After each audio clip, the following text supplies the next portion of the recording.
Energía, barreras al comercio y negociación del TEMEC. Sobre este tema nos hablará hoy nuestro colaborador Severo López Mestre, especialista y consultor en energía. ¿Cómo te va, Severo? Muy buenas tardes. ¿Cómo estás, Darío? Muy buenas tardes a ti y a tu auditorio. Es un gusto saludarlos como siempre. ¿Qué esperar de la negociación o revisión del TEMEC en materia energética? Pues mira, como todos nos hemos dado cuenta en los días recientes, visitó México Jamieson Greer, que es el representante comercial norteamericano, y sostuvo una agenda bastante amplia. Se reunió en primer lugar con la presidenta de México, con Claudia Sheinbaum. Se reunió también con el Consejo Mexicano de Negocios, con el Consejo Coordinador Empresarial, con representantes de la industria automotriz y de la industria acerera. Y incluso se estableció una fecha para continuar las rondas de conversaciones para el 25 de mayo, en el contexto de estas conversaciones bilaterales entre México y Estados Unidos. En esta circunstancia hay que mencionar que Jamieson Greer presentó el 31 de marzo, Darío, un documento en Estados Unidos que se le llama el NTE, que son las Estimaciones Nacionales de Comercio. Ese documento lo presenta por ley tanto al presidente de Estados Unidos como al Congreso.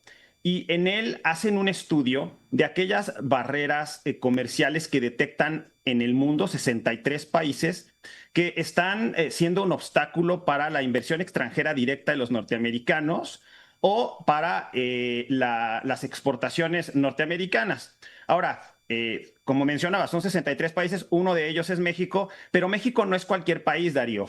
México tiene un comercio total de 873 mil millones de dólares total de comercio, lo cual lo coloca en el número uno. Eso quiere decir que Estados Unidos no realiza un comercio mayor en ningún otro punto del planeta. Eso le da un detalle a la negociación que va a haber con México muy importante.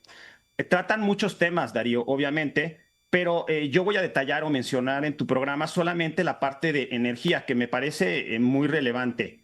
En ella, lo primero que mencionan es que la política energética ha sostenido una primacía para Pemex y la Comisión Federal de Electricidad, y mencionan este cambio que hubo entre empresa pública, empresa productiva de Estado y empresa pública. También hablan acerca de esta idea de prevalencia de la Comisión Federal de Electricidad con el nuevo marco regulatorio eléctrico, en donde dicen que en este esquema de inversión mixta, la Comisión Federal de Electricidad tiene el derecho al 54% de la inversión y además el 54% de la energía eléctrica que se inyecte al sistema eléctrico nacional. También mencionan por el lado de permisos, Darío, del sector energético, que ha habido retrasos u obstáculos o suspensiones que no necesariamente han sido justificadas. También por el lado de permisos de combustibles, Darío, mencionan que los plazos se han recortado, que en los permisos de comercialización de 30 años pasaron a 2 años y que de los permisos de importación de combustibles pasaron de 20 años a 5 años y que esas limitaciones pues no se le dan a Pemex. También nos hablan de las deudas que hay para prestadores de servicios con petróleos mexicanos, aunque sí mencionan que ha habido avances, por supuesto. Hablan que por lo menos para los inversionistas norteamericanos todavía quedan pendientes 2.500 millones de dólares. Estas observaciones van a estar sobre la mesa, pero hay una, Darío, que a mí me preocupa en lo personal, que es la parte de litio.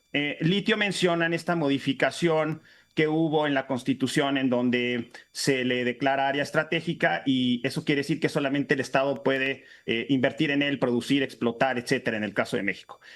Me parece que el litio tiene un contexto diferente al resto de los insumos energéticos, porque no nada más es un insumo energético, sino se ha convertido en un tema geopolítico. No sé si tú recuerdas cuando los norteamericanos le subieron los aranceles a China y China hábilmente contestó reduciendo las exportaciones de minerales críticos a Estados Unidos, que son clave para la industria de semiconductores, por ejemplo.